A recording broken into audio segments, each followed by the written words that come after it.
السلام علیکم ورحمۃ اللہ وبرکاتہ۔ بسم اللہ الرحمن الرحیم۔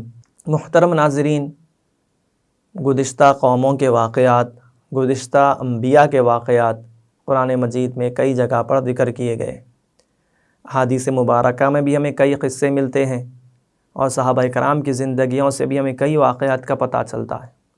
یہ واقعات کا بیان کرنا کس لیے ہوتا ہے؟ قرآن مجید نے اس کی طرف اشارہ کیا ہے، عبرۃ لأولی الالباب، کہ یہ نصیحت حاصل کرنے والوں کے لیے عبرت کا مقام ہوتے ہیں۔ جو انسان نصیحت حاصل کرنا چاہتا ہے، اپنے آپ کو سدھارنا چاہتا ہے، اس کے لیے اس میں نشان عبرت ملتا ہے، مقام عبرت ہوتا ہے، کیونکہ انسان ہی کو دیکھ کر بدلتا ہے، تو اس کو سامنے والے کے واقعہ دیکھ کر اپنے آپ کو، اپنے عمل کو درست کرنے کا موقع ملتا ہے۔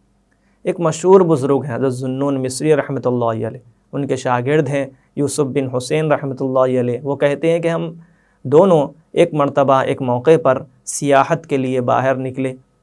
ہم چل رہے تھے کہ راستے میں ایک تالاب نظر آیا، ہم تالاب کے کنارے چل رہے تھے۔ چلتے چلتے ہمیں دور سے ایک بڑا کالا بچھو آتا ہوا نظر آیا۔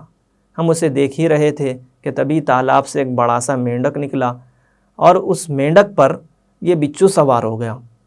اب ہمارے لیے یہ چیز بہت زیادہ تعجب کا باعث تھی۔ ہم سوچ رہے تھے آخر یہ کیا ماجرا ہے، اور پھر وہ تالاب میں تیرنے لگے تک کہ ہم اس کا پیچھا کر رہے تھے اور وہ کنارے پر اتر گئے۔ اگلے کنارے پر جب وہ اترے تو ہم دیکھے کہ ایک درخت کے نیچے ایک نوجوان نشے میں مست بالکل بے ہوش پڑا ہوا ہے۔ اس کو اپنے آس پاس سے بالکل کچھ خبر نہیں ہے کہ اس کے آس پاس کیا ہو رہا ہے۔ وہ بچھو اس نوجوان کی طرف بڑھ رہا تھا۔ ہم سوچنے لگے آخر وہ کیا کرنے والا ہے۔ تبھی ہماری نظر نوجوان کی کمر پر پڑی کہ ایک سانپ نوجوان کی کمر سے چڑھتا ہوا اس کے سینے پر چڑھنے والا تھا، اور بڑے اچھے طریقے سے اس کو ڈسنے کی تیاری کر ہی رہا تھا کہ بچھو اچھل کر اس پر، سانپ پر حملہ ور اور اس سانپ کو ختم کر دیا۔ سانپ کو ختم کر کے بچھو نیچے اترا اور پھر اس مینڈک پر سوار ہو کر واپس اپنی راہ لے لیا۔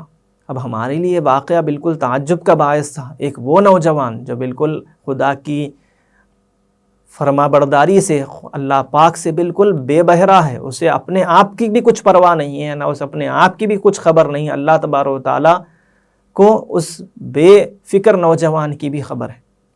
ذوالنون مصری رحمۃ اللہ علیہ نے اس نوجوان کو نیند سے بیدار کیا اور اس کو تمام واقعہ بیان کیا اور کہا کہ دیکھو اللہ تبارک و تعالیٰ، باوجود کہ تم اللہ تبارک و تعالیٰ کے کچھ جانتے نہیں یا پہچانتے نہیں یا اللہ تبارک و تعالیٰ کی فرما برداری میں لگے ہوئے نہیں ہو، لیکن اس کے باوجود اللہ تبارک و تعالیٰ کی تمہارے کتنی فکر ہے کہ ایک تالاب سے ایک بچھو کو سوار کر کے بلوا کر تمہاری جان کو بچایا گیا۔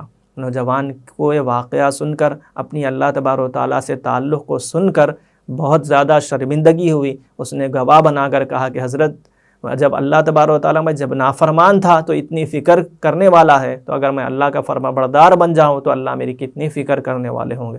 آپ کو گواہ بنا کر کہتا ہوں کہ میں اپنے گناہوں سے توبہ کر لی۔ یہ کہہ کر وہ نوجوان جنگل کی طرف چلا گیا۔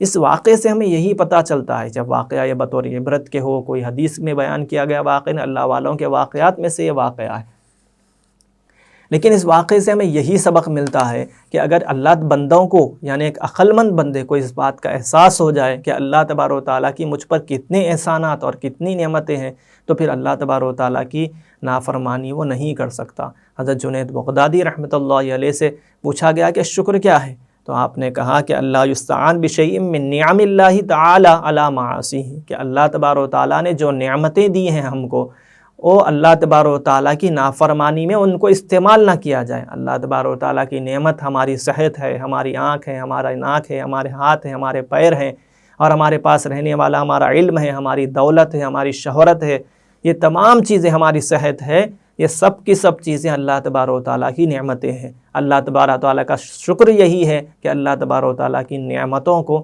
اللہ کی نافرمانی میں استعمال نہ کیا جائے۔ اللہ تبارک و تعالیٰ ہمیں اپنے شکر گزار بندوں میں شامل فرمائے اور ہر پل اپنی نافرمانی سے ہمیں محفوظ رکھے۔ آخر میں درخواست یہ ہے کہ ویڈیو کو لائک کریں، شیئر کریں اور ہمارے چینل زاد مسلم کو سبسکرائب کریں۔ کسی اور ٹاپک پر کوئی اور ویڈیو بننی چاہیے تو کمنٹ سیکشن میں کمنٹس کر کے ضرور بتلائیں۔ جزاکم اللہ خیر۔